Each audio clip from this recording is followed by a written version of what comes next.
pero en donde no media un nido. Hay una comunicación directa entre vasos arteriales, dependientes básicamente en general, cuando hablamos de fístulas durales, de la arteria meningia media, que van directamente hacia un seno venoso o a una vena cortical sin que medie un nicho.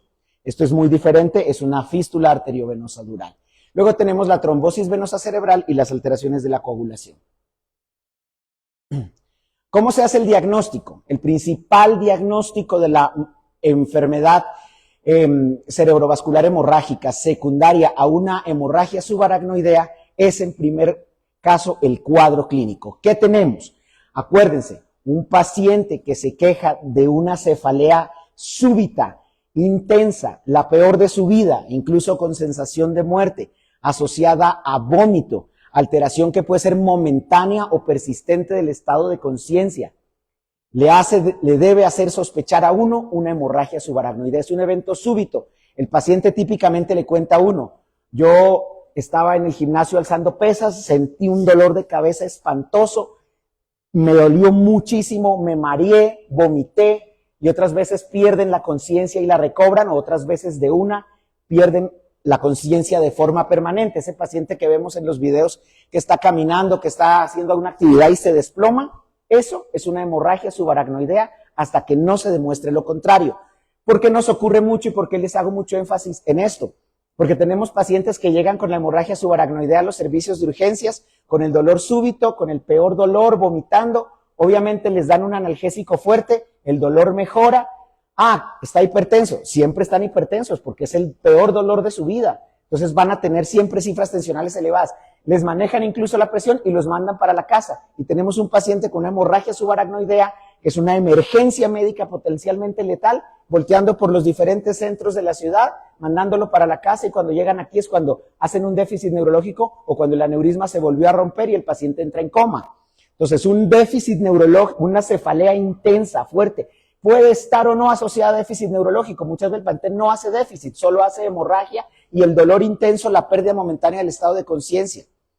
Tenemos ocasiones en que hay déficit neurológico, hay diplopia, hay una hemiparesia. Esos pacientes usualmente sí son ingresados al servicio de urgencias. El más difícil es el que llega solo con el dolor de cabeza.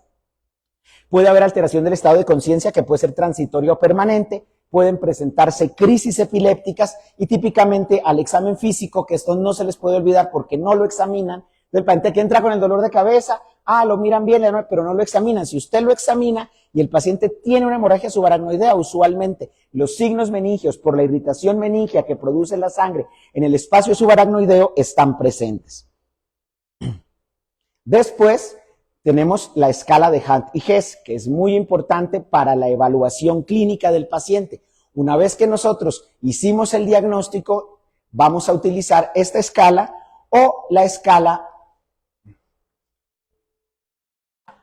de la WFNS para clasificar la gravedad del paciente, que esto nos ayuda también a pronóstico y a complicaciones como el vasoespasmo y la hidrocefalia. En la escala de Hunt y Hess tenemos 5 grados. En el primero, la escala de coma de Glasgow es de 15, en el segundo baja de 14 a 13, en el tercero de 9 a 12, en el grado 4 ya el paciente está en coma y en el grado 5 el paciente está premortem. Aquí tenemos cefalea intensa y leves signos meningios, cefalea, signos meningios y el compromiso de un par craneal, alteración del estado de conciencia o signos focales, ya el paciente con una alteración profunda del estado de conciencia y el paciente que está moribundo. Más o menos es lo mismo. Algunas guías utilizan esta y otras guías utilizan la de la WFN, que son básicamente lo mismo. Estado de coma, escala de Glasgow de 15 sin focalización neurológica, alteración de la conciencia, escala de coma 13-14, con ya déficit neurológico, paciente con alteración ya marcada del movimiento, paciente con alteración marcada del estado de conciencia y paciente ya en coma y con alteración de la movilidad. Entonces, la siguiente parte del diagnóstico, una vez que lo que estamos haciendo, lo que vimos es el interrogatorio, hacerle la anamnesis al paciente y que nos cuente las características de su dolor. Usualmente súbito, hasta en el 90% de los casos, un paciente que se queja de esa cefalea súbita durante el coito, durante la defecación, durante el esfuerzo físico, durante que se bañó con agua fría, el paciente que lo despertó el dolor de cabeza en la madrugada. Síntomas: Signos, buscar las alteraciones en los pares craneales, las alteraciones en la movilidad y los signos meningios. Y luego, ¿qué hacemos con nuestra sospecha clínica? Solicitamos un examen diagnóstico. ¿Cuál es el principal examen diagnóstico que nosotros solicitamos a este paciente? Una tomografía cerebral simple inicialmente. ¿Para qué? Para buscar la sangre en el espacio subaracnoideo. Aquí tenemos que el espacio subaracnoideo, que usualmente debe ser de color negro porque está lleno de líquido cefalorraquídeo, en la tomografía simple lo encontramos de color blanco, ocupando todas las cisternas, ocupando los valles silvianos, ocupando las cisternas de la base, las cisternas perimesencefálicas. Eso nos comprueba el diagnóstico de una hemorragia subaracnoidea. Y una vez que hemos comprobado este diagnóstico, estamos ante una emergencia médica. El paciente debe ser ingresado, debe ser comentado con neurología, con neurocirugía, con emergencias y con cuidado intensivo, porque es un paciente que vamos a ver que necesita un manejo multimodal. Entonces aquí tenemos una típica hemorragia subaracnoidea difusa Fisher 3, aquí tenemos una hemorragia subaracnoidea Fisher 4, ahora vamos a ver la clasificación, hay un hematoma.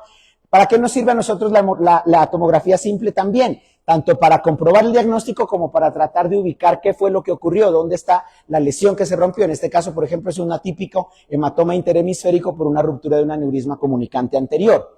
Luego, ¿qué hacemos? Ya tengo mi tomo simple, ya comprobé que tiene una hemorragia subaracnoidea, ¿qué voy a hacer? Voy a buscar qué pasó, qué se rompió. A mí me dijeron en una clase que el 85% de las veces hay un aneurisma roto, entonces voy a hacer una angiotomografía, que es un examen vascular que puede estar disponible en cualquier hospital, incluso de segundo nivel, para buscar la lesión. Aquí tenemos una típica imagen de una angiotomografía donde tenemos un aneurisma sacular grande de la arteria basilar, pero lo que hacemos es buscar en las cisternas y de acuerdo al patrón de sangrado, la lesión vascular.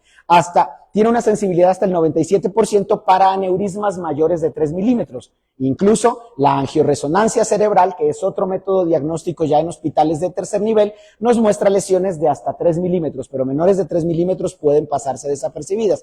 Ya cuando tenemos lesiones tan grandes como esto o como una malformación arteriovenosa, pues son fácilmente identificables en una angiotomografía o en una angioresonancia. Ya con eso yo tengo ya hecho todo el diagnóstico. Entonces ya con eso tengo a mi paciente listo para empezar su manejo intrahospitalario y el manejo especializado. Pero acuérdense que el primer nivel de atención de estos pacientes no lo hago yo, lo hace el médico general en un servicio de urgencias de primero y segundo nivel, incluso en los hospitales universitarios lo afronta el médico interno, lo afronta el residente, lo afronta el médico general. Si este paciente es enviado a la casa, imagínese, usted está mandando esto roto para la casa y nos pasa con relativa frecuencia. Después de que llegamos a la angioresonancia, por último, la última instancia para comprobar el diagnóstico, para planear el tratamiento y para diferentes estrategias ya especializadas de manejo, tenemos la angiografía cerebral. La angiografía cerebral sí es el gol estándar. Esta nos muestra lesiones hasta de 1 milímetro, nos muestra sus características, su flujo, y con eso nosotros planeamos el manejo. Y luego tenemos ya técnicas más avanzadas como la reconstrucción de la angiografía en fase tridimensional, que ya nos muestra a nosotros la completa angioarquitectura de la lesión para poder planear el tratamiento. Perdón. Aquí tenemos una imagen de una angiografía cerebral. La angiografía cerebral en fase arterial nos muestra 3 fases: la fase arterial, la fase capilar, que es cuando la sangre entra al parénquima cerebral, y luego, por último, una fase venosa. Con eso nosotros vemos la velocidad del flujo, la situación de las arterias, su localización, su tamaño, vemos dónde está la lesión y podemos planear su manejo. Y por último está la punción lumbar, que es en los casos en que lo que ocurre mucho. A veces el paciente no hace un monto de sangre tan grande como para ponerlo en coma, solo tiene cefalea, y ese es a veces el paciente más difícil. Si usted a la cefalea le da analgésicos, pues se mejora, y el paciente se mejora y nos llega a nosotros 8 días después, 10 días después, 14 días después. No, pero eso fue una cefalea. Si tenemos la sospecha, en ese momento la tomografía puede ser normal porque ya la sangre se lavó del espacio subaracnoideo, o es un monto de sangre tan pequeño que uno no lo nota. En esos momentos la punción lumbar puede jugar un papel muy importante, porque sí, la punción lumbar nos va a mostrar los restos hemáticos que están en el espacio subaracnoideo. Cuando hay contraindicación para punción lumbar por cualquier tipo, lo que uno hace es hacer una angiotomografía. Si la angiotomografía me muestra una lesión vascular y yo tengo la sospecha, pues ahí está hecho el diagnóstico. La clasificación de Fisher de la hemorragia subaracnoidea es la clasificación tomográfica que nos habla del monto de sangre en el espacio subaracnoideo, que es pronóstica porque entre mayor monto de sangre es más grave el cuadro clínico del paciente, más grave su pronóstico, y de acuerdo al monto y los espacios que ocupa puede tener la probabilidad de hacer hidrocefalia por oclusión de las vellosidades aracnoideas con la sangre y disminución en la absorción, o vasoespasmo, ya que los productos de degradación de la hemoglobina en el espacio subaracnoideo, para entenderlo fácil, irritan las capas externas de los vasos sanguíneos arteriales y producen su oclusión, su cierre, y eso produce un infarto cerebral, que es lo que más produce la muerte y las complicaciones permanentes en este tipo de pacientes. Entonces, en el grado 1 es cuando no vemos sangre en la tomografía. A veces son sangrados que se llaman centinelas muy pequeños o cuando el paciente nos llegó ya muchos días después. En el grado 2 hay sangre difusa, pero no lo bastante como para formar coágulos, no predice vasoespasmo. En el grado 3 hay sangre abundante formando coágulos mayores de 1 milímetro en el pano vertical, usualmente en la cisura interhemisférica, en la ínsula o en la cisterna ambiens. Y tenemos coágulos entre 3 y 5 milímetros ya en la cisterna interpeduncular y es la que principalmente da mayor riesgo de vasoespasmo severo al paciente. Y el grado 4 hay un hematoma intracerebral o sangre en el espacio intraventricular. Ella nos ayuda a aumentar el riesgo de hidrocefalia y también puede predecir en menor medida las posibilidades de vasoespasmo cerebral. Usualmente la escala de Hanniges y la escala de Fisher están relacionadas. Es muy raro ver un Hanniges 4 con un grado 1 o ver un grado 4 acá con un grado 1 de eso. Usualmente están correlacionadas. Vamos a ver ahora la actualización de la última guía de mayo del 2026 de la European Stroke Organization, de la Asociación de Sociedades Neurológicas y de la Asociación Europea de Terapia Neurológica Mínimamente Invasiva, que nos plantea cuáles fueron los últimos puntos importantes que se debieron analizar en cuanto a evidencia y a opinión de expertos para colocarlos como los puntos más resaltables en el manejo de la hemorragia subaracnoidea. Aquí tenemos la población, fueron adultos, solo se hizo en adultos, con aneurismas intracraneales rotos y no rotos. El objetivo es estandarizar el manejo de la evidencia en el 2026. Es un estudio multidisciplinario de 3 sociedades, con el objetivo de estandarizar los procedimientos, tener una importante herramienta para la estadificación de la hemorragia, ver las evidencias basadas y hacer sus recomendaciones. Tenemos resultados a favor, resultados en contra y cuando no hay una recomendación con alta evidencia posible, pero sí con el consenso de expertos. ¿Qué se hizo entonces? Se utilizó una metodología para grado A, para estudios randomizados, controlados, aleatorizados, grado B para estudios observacionales y grado C para opinión de expertos. Y de acuerdo a ello se realizó la guía.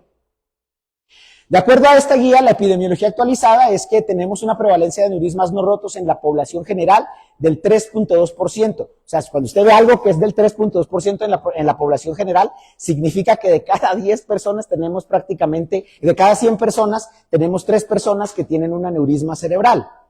Tiene una incidencia de 9 casos por cada 100,000 habitantes por año, una mortalidad a 30 días del 45%, o sea, casi la mitad de los pacientes que tienen una hemorragia subaracnoidea se mueren. Tiene una pérdida de años de vida del 27% relacionados con las secuelas que puede producir esta enfermedad después de su tratamiento. La primera recomendación grado A ya la vimos, la primera línea de recomendación para realizar o confirmar nuestro diagnóstico clínico es la tomografía cerebral simple, ojalá realizada en las primeras 6 horas cuando tiene una sensibilidad del 98%. Después de eso, como lo hablamos antes, la angiotomografía o la angioresonancia, si la tomografía es positiva para localizar dónde está la lesión, qué tipo de lesión y cómo se va a tratar. Y luego el gol estándar es la tomografía digital, cuando la tomografía usualmente se la hace siempre, pero si nosotros tenemos dudas porque estas fueron negativas, está indicado realizarla. Y la punción lumbar solo si tenemos una tomografía negativa en el momento del ingreso del paciente y la clínica lo hace muy sospechoso para detectar los casos de cefalea centinela. Otra recomendación grado A de la guía. El aneurisma roto debe ser tratado idealmente en las primeras 24 horas, ojalá dentro de las primeras 6 horas. En el estudio de Bergwijn en el 2023 reportó que cada hora de retraso aumenta el riesgo de sangrado en el 1%. La meta del dintel puerta aguja debería ser 6 horas como en el infarto cerebral. No se debe retrasar el manejo del aneurisma cerebral por el vasoespasmo. Se debe tratar primero el aneurisma y luego manejar el vasoespasmo. Esa es la recomendación inicial de la guía. ¿Cuáles son las técnicas para tratar entonces el aneurisma cerebral? De acuerdo a los diferentes estudios, que aquí tenemos de los dos más grandes que se hizo, que son el ISAT y el BRAD, el aneurisma cerebral debería ser tratado inicialmente con técnica endovascular con coils. Si el paciente es menor de 45 años, la guía habla que se debe tener en cuenta el clipaje del aneurisma. Sin embargo, estos estudios, el ISAT y el BRAD, ya en sus análisis posteriores, mostraron que hay una menor tasa de complicaciones asociadas con el tratamiento cuando el paciente se trata con coils, inicialmente con coils. Aquí les voy a mostrar de qué estoy hablando. Aquí tenemos una angiografía cerebral con un aneurisma de la bifurcación de la arteria carótida interna, hay algo de vasoespasmo, nosotros entramos usualmente por la arteria radial, pasamos el arco aórtico, subimos a la carótida interna, ubicamos el vaso que está comprometido y con unos catéteres especiales muy pequeños, se llaman microcatéteres, llegamos hasta dentro del aneurisma y empezamos a enredar por dentro unos alambres, unas fibras de metal, usualmente se llaman nitinol, que van a llenar el saco aneurismático, y al llenar el saco aneurismático pues no entra más sangre, esto va a formar aquí un coágulo y posteriormente va a haber una reparación del cuello y el aneurisma va a quedar completamente excluido de la circulación. Esta es la técnica básica de la terapia endovascular neurológica para tratar un aneurisma roto. Aquí ustedes están viendo la introducción del coil, como el coil va quedando, aquí estamos entrando, aquí van a ver la microguía entrar al aneurisma, luego acabar de completar el saco aneurismático con coils para completarlo y llenarlo. Esto es un procedimiento que no tiene cicatriz, que se hace usualmente por una punción pequeña en la arteria radial o en la arteria femoral, y que llega hasta acá y coloca los coils dentro del saco aneurismático, lo llena, y aquí ustedes están viendo la progresión. Miren, este es el coil, y va entrando al saco aneurismático y lo va llenando. Aquí están viendo esto que les estoy explicando, y eso nos permite a nosotros excluir completamente el aneurisma de la circulación. Este puede ser un procedimiento que tarda 2 horas, y ya tenemos solucionada la mitad del problema. Es que la lesión que sangró está asegurada y no va a sangrar. De aquí viene ya todo nuestro trabajo alrededor, en conjunto con cuidado intensivo, para cuidar al paciente, para evitar el vasoespasmo, para manejar si se presentan sus complicaciones, para manejar una hidrocefalia. La guía dice que debería ser la primera línea de manejo. Hay aneurismas que por su complejidad, por la edad del paciente o por diferentes cosas, ya requieren otro tipo de dispositivos que los vamos a ver. No son la primera línea de manejo. Ahí debería uno recomendarle al paciente menor de 45 años la cirugía. El problema es que después de la aparición de la terapia endovascular, cada vez existen menos cirujanos capacitados para realizar el clipaje de un aneurisma cerebral, y por eso se ha dirigido mucho la terapia de estos pacientes a la terapia endovascular, que es lo que le mostré, y ahora vamos a ver algo de los centros. Una segunda línea de manejo, que no es la primera, ni es la segunda, después si hablamos nosotros de la cirugía, es la utilización de otro tipo de dispositivos diferentes a los coils para tratar aneurismas cerebrales. Nosotros, dentro de la especialidad mía, somos capaces de tratar el 95 al 99% de los aneurismas cerebrales, rotos o no rotos, mediante terapia endovascular. O sea, se necesita que el aneurisma sea muy complejo, o la anatomía del paciente sea muy compleja, o haya algún tipo de contraindicaciones para el uso de terapia endovascular para que operemos un paciente. Ya es muy complicado hoy en día operar un paciente para tratarle un aneurisma cerebral. Luego tenemos otro tipo de dispositivos que son los diversores de flujos o los dispositivos intrasaculares. Estos dispositivos ya no van dentro del aneurisma, ya lo que hacen es reparar el vaso por fuera, o los dispositivos intrasaculares van dentro del aneurisma sin necesidad de antiagregación plaquetaria en el último caso. Pero en el caso de los diversores sí se necesita antiagregación plaquetaria. Por eso no son la primera opción en un paciente con una hemorragia subaracnoidea por un aneurisma roto. Usualmente la indicación de los diversores de flujo fue aneurismas supraclinoideos de cuello ancho, o los aneurismas blister, que son aneurismas muy chiquitos, menores de 5 milímetros, que se rompen en el dorso posterior de la carótida y que son de muy difícil manejo. Y los web, básicamente para aneurismas grandes de la bifurcación. Aquí vamos a ver un ejemplo. Aquí tenemos un aneurisma muy complejo del sifón carotídeo, de gran tamaño, con una anatomía muy difícil. Aquí vamos a ver el acceso por vía radial. Estamos ya en la carótida interna. Organizamos nosotros nuestra posición de trabajo en la que podamos ver de dónde a dónde va a quedar anclado el diversor de flujo. Esto es una colocación de un diversor de flujo. Aquí tenemos la angiografía rotacional, que nos da toda la información necesaria para las medidas del diversor. Aquí está desplegada la primera parte del diversor. El diversor es como una malla de un poro muy pequeño, hecho en diferentes aleaciones de metal, cuyos poros están hechos como en esta forma, como si fueran un embudo. Entonces, la sangre puede pasar y llenar el aneurisma, pero no puede salir del aneurisma. Eso hace que dentro del aneurisma se forme un gran coágulo, y una vez que esté el coágulo formado, pues ya no le va a entrar más sangre, y posteriormente se repara la pared del vaso, y el aneurisma queda permanentemente excluido de la circulación. No es inmediato, puede tomar hasta un año, año y medio, pero al final el aneurisma queda completamente excluido de la circulación. No es la primera elección para un aneurisma recientemente roto, pero hay aneurismas tan complejos como este, que usualmente estos se encuentran en otro tipo de estudios de cefalea y se los trata por el riesgo que tienen de ruptura, y se los tratan en un paciente que no está enfermo en ese momento. Aquí vemos el despliegue de la malla completamente, aquí está completamente desplegado el diversor de flujo, abierto y adecuadamente adosado a la pared, y aquí vemos el fenómeno, van a verlo ustedes, de retención de contraste dentro del aneurisma. Aquí lo van a ver. El fenómeno de retención de contraste dentro del aneurisma de la sangre, porque ya se está quedando adentro. Miren aquí cómo la sangre empieza a quedar dentro del aneurisma y no avanza. Esa es la primera parte de curación. Esto es un despliegue de un diversor de flujo. Y el otro dispositivo que ha cambiado la forma de manejar y de ver los aneurismas es este que van a ver, que se llama el dispositivo web. Es un dispositivo intrasacular. Aquí tenemos la típica indicación, un aneurisma de una anatomía muy compleja en la bifurcación de la arteria cerebral media izquierda, cuyo cuello incorpora la emergencia de las dos divisiones superior e inferior de la arteria cerebral media, que sería muy complicado tratar con coils porque los coils se salen y se van al vaso padre. Es complicado tratarlo con un stent porque las curvas para caracterizar este vaso con el stent son muy complejas, entonces utilizamos un dispositivo intrasacular. Este dispositivo va a quedar dentro del saco aneurismático. Aquí ustedes van a ver, aquí están viendo el avance. Este es el dispositivo, se llama WEB, que significa Woven Endobridge.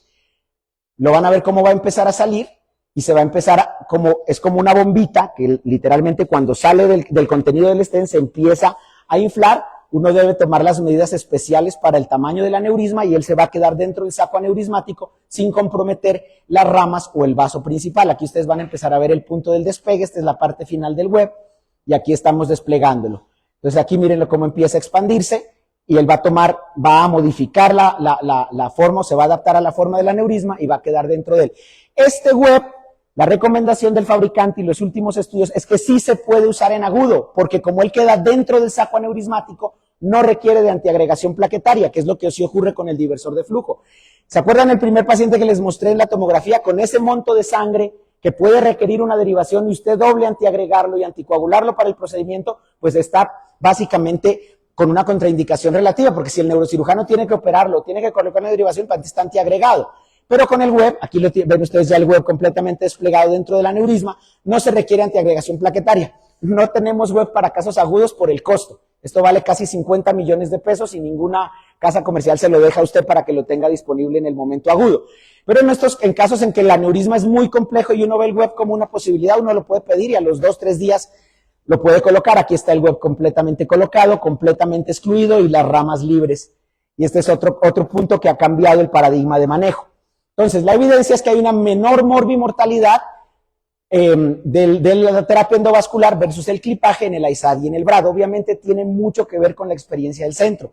Hay centros donde todavía se clipan muchos aneurismas y son cirujanos que le dicen a uno, yo te hago de piel a piel un aneurisma en hora y media y el paciente no le pasa nada, ¿ya? Pero lo que les digo, un diversor de flujo no tan complejo como el que vimos es un dispositivo que se despega en media hora, o sea, desde que hago la punción hasta que salgo de la punción son 45 minutos y el paciente no tiene herida, no tiene craneotomía, no tiene inflamación. Entonces, obviamente, si hablamos de complicaciones posquirúrgicas, pues las tasas son mínimas en la terapia endovascular. Hay una contraindicación relativa para el uso de los diversores de flujo, pues cuando necesitamos doble antiagregar al paciente y en el escenario de una hemorragia subaracnoidea, esto puede complicar el trabajo del neurocirujano. ¿Qué dice la guía como recomendación en cuanto a la cirugía? El clipaje debería ser la primera línea de manejo en los aneurismas de arteria cerebral media, en los pacientes que tienen hematomas intracerebrales relacionados y en algunos casos de circulación no circulación posterior, sino en los aneurismas de comunicante posterior. La ventaja en cuanto a la terapia endovascular es que un clip bien puesto curó al paciente, o sea, los clips no se mueven, se quedan ahí, necesitan hacerles una angiotomografía para ver que esté excluido el aneurisma y se acabó el problema para el paciente. Los aneurismas tratados con coils pueden tener una tasa de recanalización de hasta el 20% y pueden requerir retratamiento. La pelea antes, allá hace mucho tiempo, porque ya no hay esa pelea, era si clip o coil. Clip o coil, ¿qué hacemos? ¿Clipamos o ponemos coils? Esa pelea se acabó porque hoy en día los aneurismas se tratan con coils y le decían a uno, no, pero es que si le haces una angiografía al año y tienes compactación de los coils, pues te toca retratarlo. Y esa era la pelea porque los cirujanos decían, yo pongo un clip, y el clip me curó al paciente, no hay nada que hacerle. La cuestión es que cuando ya se vieron los estudios, ¿cuáles de los aneurismas que se recanalizaron o que tienen un cuello remanente al año, a los 2 años, necesitaron tratamiento o se rompieron? Obviamente la tasa igualó y fue incluso menor a los clipados. Entonces, aunque se recanalicen, usted los puede volver a tratar. O la tasa de ruptura de un aneurisma recanalizado con coils es más baja que incluso la tasa de ruptura de un aneurisma clipado, pues que no esté adecuadamente clipado. Bueno, tiene mucha importancia en los centros, ahora lo vamos a ver. Usualmente los pacientes que van a ser llevados a cirugía deberían ser tratados en casos que traten más de 30 casos por año, porque eso reduce la mortalidad, porque habla de la experiencia no solo del grupo neuroquirúrgico, sino del grupo de cuidado intensivo y el grupo de rehabilitación, porque esta es una enfermedad muy compleja. Aquí vamos a ver la embolización de un aneurisma cerebral. Aquí está el aneurisma, aquí se disecó el valle silviano, aquí está el cuello, parte del cuello aneurismático, aquí estamos terminando de hacer la disección de esta tiene, tal vez será 2 años, el último que se operó aquí, tiene 2 años. Aquí estamos separando las arterias, la pía madre del vaso del saco aneurismático para no comprometer la circulación de estos vasos pequeños. Obviamente hay una incisión, una craneotomía terional, una disección del valle silviano, ¿no? La exposición del aneurisma. Antes era un reto para nosotros manejar este saco, muy difícil, que se nos podía romper en el acto quirúrgico y eso es una emergencia muy compleja, pero ahora nosotros empezamos colocando un clip temporal en el vaso principal que le quita ya la fuerza de irrigación al saco aneurismático y tratamos el saco aneurismático con mucha tranquilidad y la probabilidad de ruptura intraoperatoria es mucho menor. Eso nos lo enseñó el stroke isquémico, que podemos tener una cerebral medio ocluida 1 hora y de quitarla y luego no hay problema. Aquí acabamos de poner el primer coil del saco aneurismático y luego un segundo coil en el vaso. Aquí los coils, estos los puso, este último coil, estos los puso el doctor Mario Moncayo porque tenía mejor visión que yo para la colocación del coil. Aquí lo revisamos a mayor profundidad con otra proyección del microscopio y logramos ver que los vasos estaban libres. Aquí está la angiotomografía y este paciente quedó curado, un paciente de un aneurisma de cerebral media que fue imposible de embolizar, pero fue hace 2 años, no hemos vuelto a operar desde ese momento. En aneurismas no rotos tenemos recomendación basada en la evidencia tipo B. Se debe usar este score, que es el score FACES, de acuerdo a los estudios que ellos nos mostraron, que muestra el riesgo de ruptura. Se debe ver el riesgo de tratar el aneurisma a 5 años. Teóricamente, los estudios, el ISAD y el BRAD, nos mostraron que aneurismas menores de 7 milímetros que no tengan crecimiento tienen riesgos muy bajos de sangrado, menores al 3%. Un aneurisma de 5 milímetros en cerebral media, que no está roto, tiene un riesgo de sangrado del 0%. Pero el 0% hay que verlo en el tiempo, ¿no? O sea, si yo tengo una paciente de 22 años con un aneurisma de 5 milímetros de cerebral media, tengo que tratarlo. Aunque el riesgo acumulativo sea del 0%, esa paciente tiene 60 años de expectativa de vida. Ahora, si yo encuentro un aneurisma de 5 milímetros en una mujer arriba de los 75 años, probablemente va a morir de otra cosa. No es urgente tratarlo. Obviamente hay que concertarlo con el paciente y su familia, explicarle los riesgos y decirles. Pero una mujer de 80 años que en una cefalea le hacen una angioresonancia y le encuentran un aneurisma de cerebral media 5 milímetros, solo se observa. Se deben observar si son menores de 5 milímetros con un rango de edad por debajo de arriba de 70 años, por debajo de 70 años. No hay evidencia de tratar a los aneurismas menores de 5 milímetros, pero lo que les digo, aquí juega la edad del paciente, la expectativa de vida y la localización del aneurisma. Estos aneurismas menores de 5 milímetros en la parte dorsal de la carótida, si se rompen, son mortales.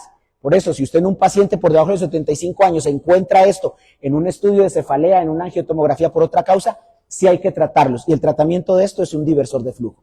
La escala FACES o FACES fue hecha para aneurismas no rotos. Se utilizó dos poblaciones, o sea, tres poblaciones, que eran la población japonesa, la población finlandesa, que tienen una incidencia elevada de aneurismas cerebrales por genética. Los japoneses y los finlandeses tienen unas tasas muy elevadas de aneurisma cerebral.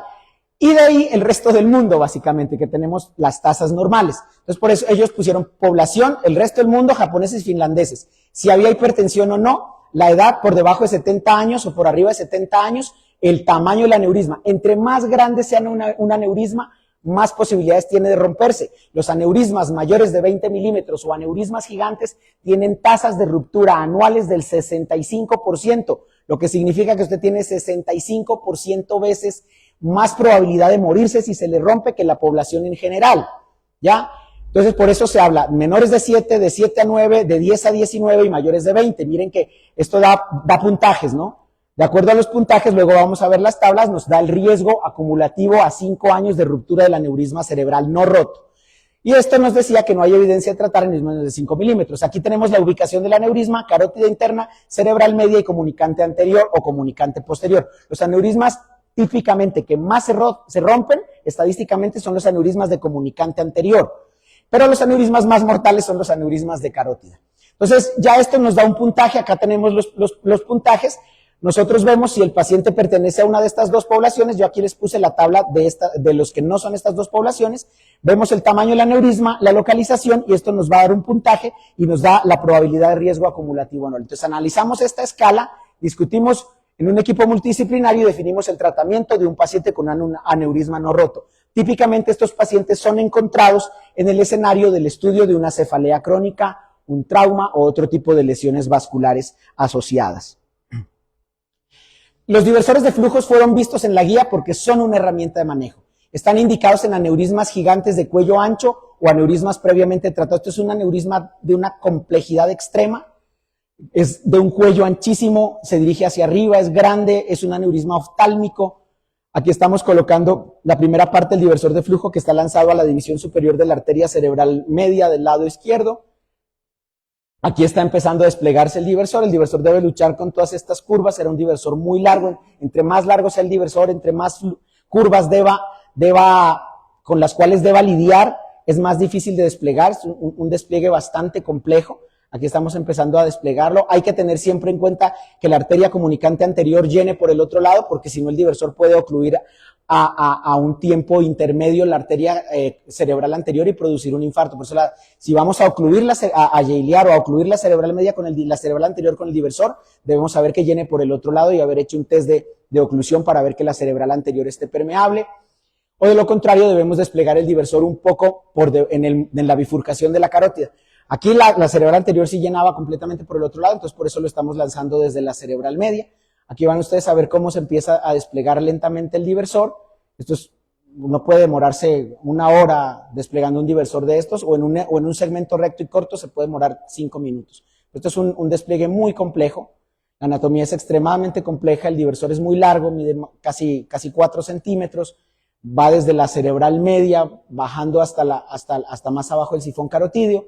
Cada una de estas curvas puede hacer que el diversor no se despliegue y entonces se queda cerrada la carótida. Es una situación muy angustiante, muy compleja, pero en este caso el diversor logró ser colocado adecuadamente y el aneurisma quedó excluido totalmente de la circulación.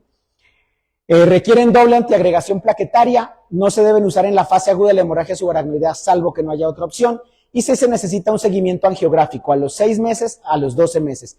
La antiagregación ha ido cambiando, antes se dejaba de por vida. Luego los cardiólogos nos mostraron que muchos de sus pacientes se olvidaban de la aspirina y la dejaban de tomar y no pasaba nada. Entonces hoy en día nosotros dejamos la doble antiagregación por 6 meses hasta que veamos que el diversor está bien en el primer control de los 6 meses. Y antes la dejábamos por 4 años la aspirina, hoy la dejamos por 2 años la aspirina. O sea, antes decía, no le pongo un diversor de flujo a una mujer de 25 años porque la va a dejar antiagregada toda la vida. Ese paradigma se venció. Una mujer de 20 años, le hacemos un control a los 2 años, el aneurisma está excluido, le quitamos la aspirina, ya no hay que dejarla de por vida. Esa era otra cosa que en cirugía iban en contra de este tipo de tratamientos.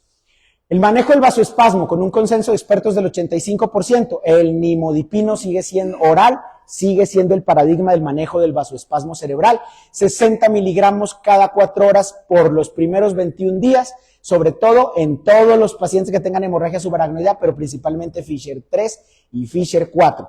Se debe hacer monitoreo de Doppler transcraneal diario entre el día 3 y el día 14, donde tenemos la posibilidad, porque detecta de forma aguda el aumento de las velocidades en la arteria oftálmica, en la arteria cerebral media, y nos puede mostrar los indicativos de vasoespasmo cerebral antes de la repercusión clínica. La angiografía de rescate. Entonces, tenemos esto y ¿qué hacemos primero? Manejo médico, aumentar la presión, aumentar los líquidos, vigilar al paciente. Si esto no funciona, pasamos a la tercera fase, que es la angiografía cerebral, si existe deterioro neurológico y comprobación por Doppler transcraneal de vasoespasmo severo. Y lo que hacemos es usar vasodilatadores intraarteriales. Hoy en día, antes usábamos nimodipino, pero lo sacaron del mercado el que viene endovenoso, y ahora usamos milrinone. El milrinone es incluso mejor que el nimodipino para tratar el vasoespasmo cerebral por vía endovascular. No se recomienda la profilaxis con estatinas y magnesio, que en algún momento se llegó a utilizar estatinas a grandes dosis y sulfato de magnesio. Eso ya hoy en día en la última guía no tiene evidencia. Y esta es la otra parte muy importante, los centros de referencia. Entre mayor experiencia tenga un centro tratando pacientes con hemorragia subaracnoidea por alteración vascular, sea malformación, sea aneurisma, sea fístula, es mejor el resultado, el pronóstico vital para el paciente y la sobrevida sin discapacidad al año y a los 2 años. ¿Por qué? Porque se tiene la experiencia con estos pacientes. Son pacientes muy complejos, están moribundos, requieren la evaluación del Doppler transcraneal, requieren tomografía, requieren que el equipo de cuidado intensivo sepa qué hacer en los momentos de urgencia, requieren que estén monitorizando al paciente ante cualquier cambio. Se necesita que el grupo de neurointervención y neurocirugía esté articulado, igual que el grupo de neurología clínica que reciba al paciente en el escenario de un stroke agudo. Se requiere que el equipo de rehabilitación sepa cómo rehabilitar a estos pacientes. Entonces, cuando el centro está entrenado en este tipo de pacientes, la mortalidad y la morbilidad disminuye. Deben tener al menos 20 casos por año de aneurisma, de hemorragia subaracnoidea aneurismático, realizar entre más de 30 coiling o clipaje al año. Un centro como este lo logra fácilmente, o sea, yo hago casi 2 aneurismas a la semana, o sea, en embolización, pero en varios centros, pero un centro que acumule esto perfectamente hace un aneurisma a la semana que le da a usted 52 casos al año. El equipo debe estar dispuesto 24/7. Eso tenemos problemas aquí, porque nosotros tenemos clínicas aquí que no reciben urgencias y que no reciben el convenio. Entonces aquí los pacientes se quedan sin saber para dónde ir. Todos los casos complejos de aneurismas gigantes o aneurismas de circulación posterior, en teoría, deberían ser remitidos a estos centros de alto volumen para el manejo con técnicas avanzadas como las que vimos. Lindgren en el 2009 y Rio en el 2023 demostraron que hay una menor mortalidad en estos centros por toda la experiencia que se acumula en ellos. ¿Cómo se hace el seguimiento post-tratamiento? Con un consenso del 90%. Aquí tenemos pues, un ejemplo de un coil, un ejemplo gráfico de un clip. Entonces, post-coil, angioresonancia o angiotomografía. Y la angiotomografía se incluyó en esta guía por un estudio que yo hice. Yo hice un estudio y lo publiqué comparando la angiotomografía con una cosa que se llama disminución del ruido por sustracción versus la angiotomografía normal o la angiografía. Antes no se hacía angiotomografía porque antes de la técnica que nosotros describimos, el ruido era muy, muy grande y no se veía nada del vaso, pero nosotros describimos cómo quitarle el ruido y ver solo el vaso. Y eso nos mostró que la angiotomografía podía tener incluso mayor especificidad en detectar la recanalización de un aneurisma que la angiografía cerebral en casos de aneurismas gigantes tratados con coils. Entonces, por eso se la incluyó en la guía que sí vale hoy, porque antes no se hacía, antes solo se hacía angioresonancia.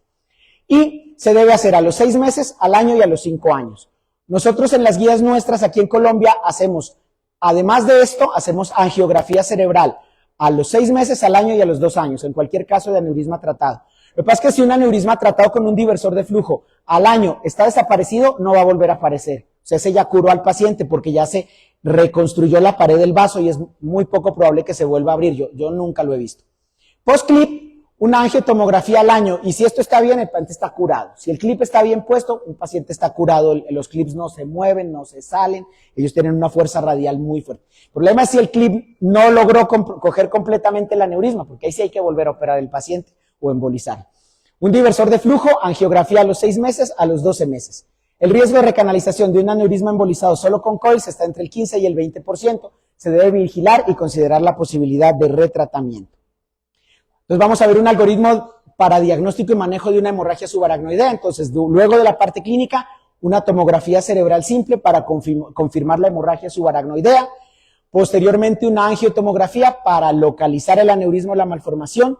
Decisión de tratar de acuerdo pues a todas las situaciones del centro y el paciente en las primeras 6 horas. El clip o coil se debería manejar en una junta multidisciplinaria. La primera opción que se le debe ofrecer al paciente es la opción endovascular. Eso lo dicen las guías. Obviamente, ¿de qué depende también esto? Pues de la experiencia del centro. Si usted tiene un cirujano que hace un aneurisma por semana en cuanto a clip, pues lo puede clipar sin problema. Pero si usted tiene un grupo o un cirujano que hace 1 o 2 coils, embolización con coils a la semana, pues quizá la decisión vaya más a esto ya por la experiencia del centro y del cirujano. Siempre se debe tratar el vasoespasmo cerebral, nimodipino, paciente en unidad de cuidado intensivo, monitoreo por Doppler transcraneal para el vasoespasmo entre el día 3 y el día 14, referir al paciente si no hay capacidad para realizar todo este tipo de manejo. Puntos clave, el tiempo es muy importante, tratar agudamente el aneurisma es muy importante. Obviamente, un paciente de 80 años moribundo con una hemorragia subaracnoidea Hanniges 4 o Fisher 4, pues lo que haremos es esperar a que el paciente se recupere, ver su funcionalidad y de acuerdo a ello en una junta multidisciplinaria definir el tratamiento, porque obviamente tienen una mortalidad arriba del 90%, incluso agravada por la edad. Pero un paciente de 20 años con un IGES 2 que nos llegó sin déficit neurológico, con un aneurisma roto, debería ser tratado en las primeras 6 horas. Calidad y cantidad. Los diversores de flujo deben ser seleccionados para aneurismas especiales. Obviamente, ojalá no en el escenario de una hemorragia subaracnoidea. Los dispositivos intrasaculares pueden ser usados en el escenario de hemorragia subaracnoidea y nos han hecho más sencilla el manejo de aneurismas muy complejos. El problema es lo que les digo, tenerlos disponibles en el centro para la urgencia. Usualmente hay que esperar 2 o 3 días a que lo traigan. Que si hablamos de esto y yo lo puedo solucionar con un coil simple o tengo un cirujano que me va a clipar un aneurisma de bifurcación de cerebral media complejísimo para embolizar, pero muy sencillo para poner un clip, pues hay que operarlo. Evidencia versus consenso. El 40% de estas recomendaciones son grado A y un 60% son consenso. O sea, todavía no hay nada absoluto en esta enfermedad. Otra causa muy rápida de menos frecuente de hemorragia subaracnoidea son las malformaciones arteriovenosas. Ante un hematoma intracerebral en el que ustedes vean hemorragia subaracnoidea, hay que sospechar una malformación arteriovenosa. Un nido vascular arterial, unas arterias que lo nutren y unas venas de drenaje que lo sacan. Eso es una malformación arteriovenosa cerebral. Está relacionada con la sobreexpresión de agentes proliferantes del endotelio, factor de freimiento fibroblástico básico, factor de crecimiento endotelial sobreexpresados en una población de pacientes. Esto aparece desde la edad muy temprana, son congénitos, no son adquiridos. Y el manejo es muy complicado, es multimodal, daría para una sola charla, pero básicamente hoy en día nosotros los embolizamos completamente, ya casi no se operan. Antes se embolizaban los vasos que se podían embolizar para que el cirujano la sacara y lo que quedaba se le hacía radiocirugía. Hoy en día lo que nosotros hacemos es embolizarlas completamente y si queda un nicho pequeño que le hagan radiocirugía, pero ya no entramos a operarlas. Producía mucha morbilidad operarlas, pero lo hicimos. Aquí les voy a mostrar un caso que es nuestro. Ya está un poco viejito, aquí tuvo una hemorragia subaracnoidea, aquí está una malformación arteriovenosa interhemisférica, era una paciente de 30 años, aquí está una malformación interhemisférica muy compleja en la base, nutrida por ramos de la arteria cerebral anterior, aquí está muy cortica el video, una incisión bicoronal, una craniotomía bifrontal, la colocación guiada por ultrasonido del catéter intraventricular, ya casi no lo hacemos, es bastante dispendioso. Disección de la fisura interhemisférica, disección de la arteria cerebral anterior y sus ramas, tanto para tener control proximal, control distal, y luego empezar a ver las ramas que en ese momento no fue posible embolizar y luego identificar la malformación arteriovenosa. Esto lo hace nuestro microscopio, se llama ICG, con fluoresceína, que vale 6,000 pesos, y nos hace con un filtro del microscopio esa angiografía. Aquí estamos colocando un clip proximal para poder hacer, aquí ya identificamos la cerebral anterior, colocamos el clip proximal para tener control del principal feeder de la malformación. Ahora vamos a disecar el resto de la malformación y los otros vasos nutricios más pequeños. Aquí estamos haciendo la separación y aquí ya empezamos a ver el nido de la malformación. Vamos coagulando vasos pequeños que se van hacia la malformación, separando el parénquima. El parénquima cerebral alrededor de las malformaciones no es parénquima funcional ni parénquima elocuente, porque aquí estamos sacando una parte importante de la malformación, luego buscamos otra parte que se nos quedó, que lo logramos ver con el microscopio, y resecamos el resto de la... Y aquí está la paciente a las 24 horas del posoperatorio, la bicoronaria, la paciente recuperada. Aquí tenemos ya básicamente lo que hacemos hoy. Este es un niño que llegó a la clínica para un remitido hospital infantil, un niño de 4 años, tuvo una cefalea fuerte, un hematorio paraquimatoso. Los materiales que nosotros usamos, aquí está la tomografía, la hemorragia paraquimatosa talámica derecha, la derivación que hubo que le colocaron en el infantil de forma urgente para salvar la vida del paciente. Aquí está la malformación complejísima, talámica, área superelocuente, con vasos que vienen de la coroidea que no se pueden embolizar por vía arterial. Entonces esta malformación decidimos tratarla por vía venosa. Entonces por vía arterial solo podemos acceder a un vaso que viene de la circulación posterior, ahora lo vamos a ver. Aquí tenemos toda la malformación talámica, el drenaje venoso que nos empezó a mostrar a nosotros por donde vimos. Estos vasos son de la coroidea y perforantes de la careta interna, que son para hacer una embolización segura por vía arterial. Entonces aquí nosotros empezamos a ver la primera parte, entramos por vía arterial por un vasito que teníamos de acá de la cerebral posterior, que era este, que era el único como importante que sí se podía canalizar y que no tenía tanto riesgo como los de la coroidea o de la circulación anterior. Cateterizamos el vaso, hacemos la inyección supraselectiva y luego hacemos la embolización de lo que alcanzamos a embolizar. Aquí estamos llegando lo más distal posible con el microcatéter hasta cerca del nicho de la malformación. Aquí van ustedes a empezar a ver, esto que ustedes ven aquí es la inyección del pegante que se llama Onyx, que es un pegante especial que va dentro de los vasos y que se solidifica de afuera para adentro, lo que nos permite a nosotros inyecciones muy largas y poder ir ocluyendo progresivamente el vaso. Ya luego en un segundo tiempo decidimos ocluir lo que faltaba de la malformación por vía venosa. Entonces aquí ya entramos por vía venosa, que ya es una técnica mucho más compleja. Logramos identificar la única vena de drenaje que tenía la malformación. La ventaja de la vía venosa es que las venas solo agarran los vasos anormales. Las arterias pueden irse para un vaso normal, pero las venas no, porque las venas van a lo que agarra que venía hacia ellas, que es anormal. Aquí estamos cateterizando la vena. Llegamos al punto más cercano a la vena de drenaje de la malformación. Utilizamos una técnica que se llama olla de presión, que es colocando coils y pegante detrás aquí estamos colocando los coils y luego vamos a colocar pegante detrás y el microcatéter de embolizar está adelante para que no se regrese el fluido. Y aquí estamos viendo la progresión del pegante que está embolizando la malformación. Esto que ustedes ven aquí que se va llenando son todos los vasitos anormales de la malformación. ¿Ya? Esto aquí empieza a llenar, empezamos se toma su tiempo, se demora un poco, pero al final uno por vía venosa llena todos los vasos anormales. Aquí ustedes ven la progresión, mire, estos son los vasos que se van llenando con el pegante y se van ocluyendo a través de la malformación. Este es un caso muy bonito porque al año le hicimos una angiografía y quedó un remanente muy chiquito y el doctor Albermena le hizo radiocirugía. Esto ya fue hace un tiempo y ya 2 años después le hicimos una nueva angiografía y el paciente está curado. El paciente no tiene malformación residual. Entonces se trató multimodal, se le hizo una embolización por vía venosa y se le hizo luego radiocirugía, porque pues meterse a operar el tálamo sí, definitivamente no. Entonces este paciente quedó curado con el manejo que le hicimos de la angiografía. Bueno, estas son las referencias de la charla. Como conclusión, acuérdense, la hemorragia subaracnoidea es una emergencia médica, es una enfermedad que tiene un 45% de mortalidad.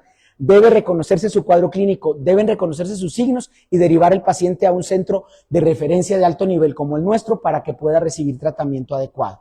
Si tienen alguna pregunta, muchas gracias. Muchas gracias.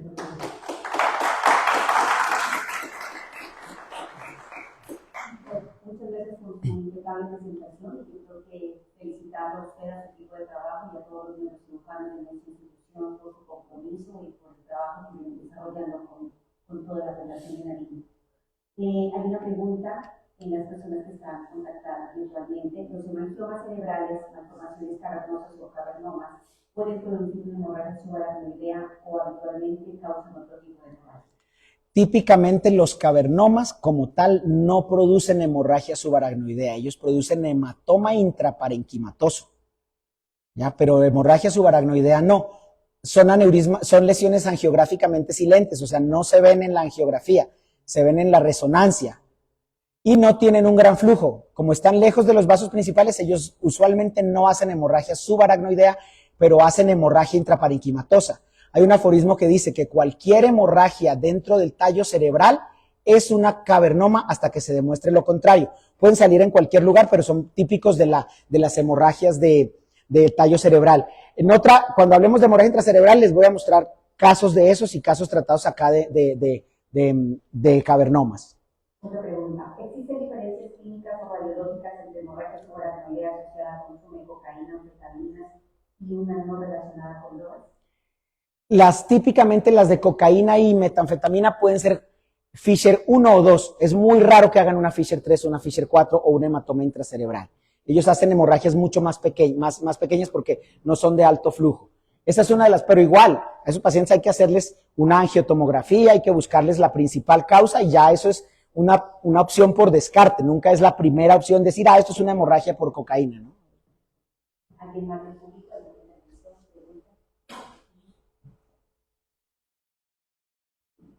En primer lugar, felicitar al doctor Checa porque Gracias. realmente ha cambiado la historia natural de estos pacientes con hemorragia subaracnoidea por ruptura de las malformaciones.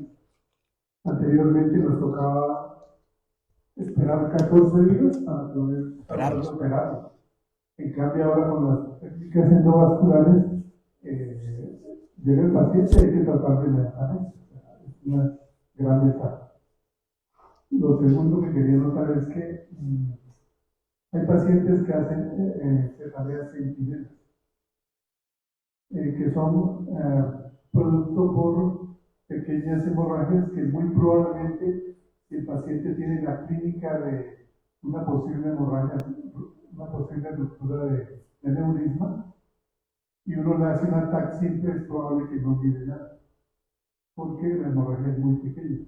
Entonces, creo que si la clínica es muy sugestiva, no es bueno quedarse únicamente con la TAC simple, sino de una vez pasar a la total. Porque la hemorragia sentinela, muy probablemente en la TAC simple, pues no la vas a ver y se nos puede escapar el paciente con lo mismo. Lo otro que quería notar también es que cada vez se están haciendo más funciones lumbares para tratar de drenar el líquido, porque pues el metabolismo de la hemoglobina es el que produce después muchas lesiones en el paciente. Y la otra anotación que quería hacer es que, sobre todo en los pacientes de UCI, hoy se está haciendo, por lo ideal es hacer una monitoría multimodal, porque a veces el Doppler transcraneal ya es muy tardío, cuando se ven los hallazgos del Doppler ya se está instaurando el vasoespasmo. Entonces lo que se está haciendo ahora es monitoría multimodal y se ha demostrado que los cambios electroencefalográficos son primero que los cambios hemodinámicos del Doppler. Entonces, eso también es importante, sobre todo para los pacientes de UCI, que muchas veces están sedados y uno pues, pierde la objetividad clínica. Perfecto, muchas gracias. ¿Alguien más? Aquí. Primero felicitar al doctor Checa por esa gran charla. Y lo otro es, esto de los espacios que queremos, este va a ser el espacio natural para la academia, para esta charla. Esperemos de que casi todos los días haya actividades académicas. El euro va a estar muy fortalecido. Ahorita vamos a tener el nuevo tomógrafo. Yo creo que antes de terminar agosto ya está instalado. Y el doctor Checa, que tal vez tiene gran experiencia en hemodinamia y en angiografía, antes de tener el daño vamos a tener el radiógrafo. Eso va a potenciar todo este tipo de intervenciones. Hay otros proyectos, obviamente, que en este equipo, este centro está llamado para ser el centro de referencia. Y sin duda hay unas partes que tenemos que empezar a trabajar fuertemente en la parte quirúrgica para fortalecer más la cirugía. Excelente, un equipo humano muy bueno que tiene el hospital y esperar fortalecerlo. Yo creo que con lo que vamos a tener con el nuevo tomógrafo y radiógrafo, muchas de estas patologías, pues vamos a tener un manejo mucho más adecuado y certero. Sí, gracias, muy amable. Muchas gracias. Bueno, les agradecemos.